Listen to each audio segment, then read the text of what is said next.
I am Nikarasu with the Paparasu, and this is a video on one of my favorite shows, Totally Spies. A show aimed towards girls, but was liked by many boys including myself. I used to watch as much as I could back when it was airing on Cartoon Network, and still watch it to this day on YouTube for free. Now for those of you who don't remember Totally Spies or have never seen it, you're probably asking yourselves, what exactly is Totally Spies? Well, allow me to tell you that. Totally Spies is a cartoon that was made in France. It is about 3 girls from Beverly Hills, California working as international spies that work for Woohp, World Organization of Human Protection, which was founded and led by their boss Jerry.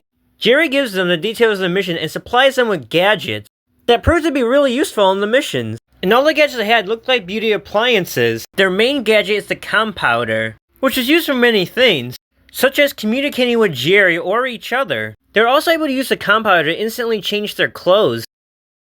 Another gadget that they used frequently were their heart-shaped jetpack backpacks that they would use to fly. The laser lipstick, a laser looks like a lipstick. I'll let Jerry list some other ones. The ever-expanding bubblegum, the suction cup bottom drill heels go-go boots. Oh, Trey, you're chic. The Heat Sensor 6000 infrared motion detector sunglasses. Wow, Coolio! The molecular separating perfume. The tornado in a can of hairspray. Awesome! The super foaming pomade grenade. And that isn't even all of them. Jerry still has plenty of gadgets that he can give to the spies. And what are the names of these 3 spies? First, there's Alex. She's the most athletic and fitness-minded member on the team. Alex is somewhat of a tomboy and somewhat of a girly girl. Also, sometimes she's not too bright. We deal in fact, not chasing after missing Easter bunnies. Yeah, right. Wait, the Easter Bunny's missing? Just kidding, guys. I know the Easter Bunny is tucked away safe in his little toadstool house up in the fjords of British Columbia. The next girl is the blonde that looks good in anything she wears, Clover. Clover is into fashion and wants to be famous. She's the most popular of the 3 girls, in universe-wise. During missions, she'll sometimes be more focused on materialistic and superficial things, but at the end of the day, she realizes the importance of friendship and teamwork. She's also as much of a super spy as the others, and she can get the job done while looking good doing it. Back when the show was airing, I never realized just how hot Clover is. Like seriously, what was wrong with little me? But despite how hot Clover is, there is one character that I find more attractive than her.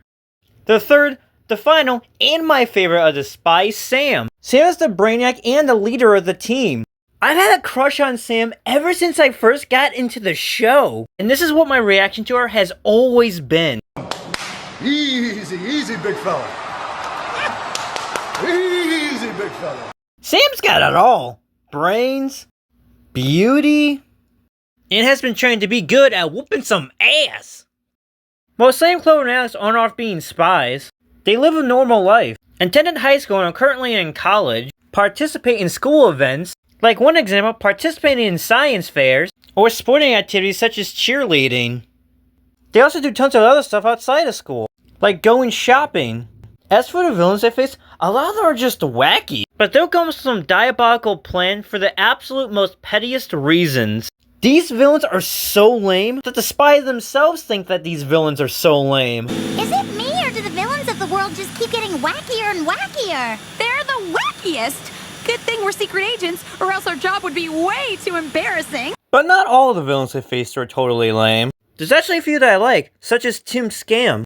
Tim Scam was once a Woohp agent, but was fired because he was stealing and using illegal weapons. And as a result, he wanted to seek revenge against the organization. In the episode where he's introduced, he ends up kidnapping Jerry and taking his place as the leader of Woohp. And when the spies discover that he's actually a villain, he ends up capturing them and sends them off to space. After thinking he got rid of the spies, he proceeds with his plans to evaporate all the water on Earth, which is foiled. In the next episode he's in, he manages to brainwash the spies' mothers and orders them to kill them, which is some serious messed up shit. In Season 3, Episode 5, Tim Scam once again returns and shows how dangerous he can be by taking a page out of Terminator 2's book. He uses some liquid metal to create morphing robots that are able to turn to anyone that touches, turn to a copy of that person and are deadly, and follow Tim Scam's orders. There's Violet Vanderfleet, who I'm gonna call Chickweed. Now Chickweed kinda reminds me of Poison Ivy just because she has the ability to control plants just like her, which is the reason why I like Chickweed. Unlike Poison Ivy, Violet doesn't have an obsession with plants, and only wants to kill guys because a bunch of them broke her heart. Problems much? She returns in season 6 and still wants the same thing, but she does think of a clever idea. She plans to release every criminal that Woops has ever captured, so that they will be busy with them while she can go on with her plan. Geraldine. Geraldine formed her own spy organization and put Woop out of business, which nearly succeeded, but then Sam discovered that the spies that Geraldine had were actually criminals, and so the spies stopped her. In one of her schemes, Geraldine was able to create some kind of mind control serum to control Clover, who is physically enhanced and practically turned into a cyborg, which was a pretty clever idea, but the only issue is that she only wanted Clover for whatever reason. She should have wanted to turn all three of them, especially Sam, since she's the main reason why Geraldine lost in their first encounter. If Geraldine had gotten all three of the spies, then she definitely would have won, but because she didn't, she failed, which must have been a real shock. Okay, yeah, that one was pretty lame. Gargantuan. A giant alien in armor that tried to destroy the Earth, and is said to be extremely dangerous for good reasons. Alienator. And like Gargantuan, Alienator is a dangerous alien that wants nothing more but to devour humans. It's blind but can't detect movements from its other senses. It's very agile and strong. Sucks that Alienator and Gargantuan only appeared in one episode of the entire show. Terrence, Jerry's evil twin brother. He became evil because Jerry snitched on him while they were trying to cheat on a test. Yeah, great motive right there. He spends 50 years wanting and planning his revenge against Jerry, but the spies stop him and lock him up. In season 4, my favorite season in Totally Spies, after escaping from the Woohp holding cells, and then goes on to secretly create his small organization gathering villains together aiming to take out Woohp, but accidentally names them Lamos. Also in season 4, a mad scientist called Inventor creates Suds, a formula that turns whoever's exposed to it into spy assassins. Mandy, a character who's in pain in the neck for Sam, Clover, and Alex, because of all of the drama that she causes in their normal lives, gets exposed to the Suds and becomes a spy assassin along with her so-called friends. And the spy assassins end up capturing the spies. The three explain that Mandy and the other two being evil is a result of Suds. And after hearing what Suds does, Mandy comes up with the idea to expose Sam, Clover, and Alex to the Suds so that they would wipe each other out. Gotta hand it to Mandy. Whether it's starting drama or being a villain, she's got to be the greatest enemy the spies have ever faced. She's got a knack for being bad, hot, and dangerous. In an alternate future, Mandy actually does become a villain, of her own free will.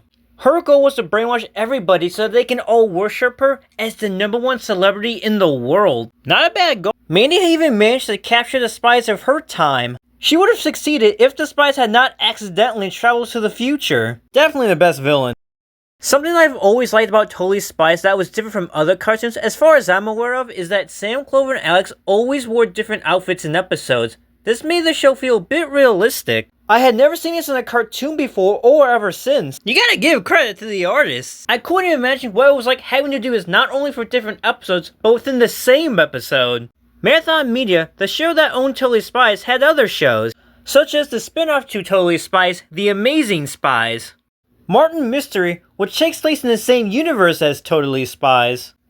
There was also Team Galaxy, a show that I do not remember at all. But I do remember the other two shows, and they're not as good as Totally Spies, despite being aimed more towards boys. So what are your thoughts on this video and Totally Spies? Let me know in the comments. Give this video a like and subscribe to the channel if you haven't already.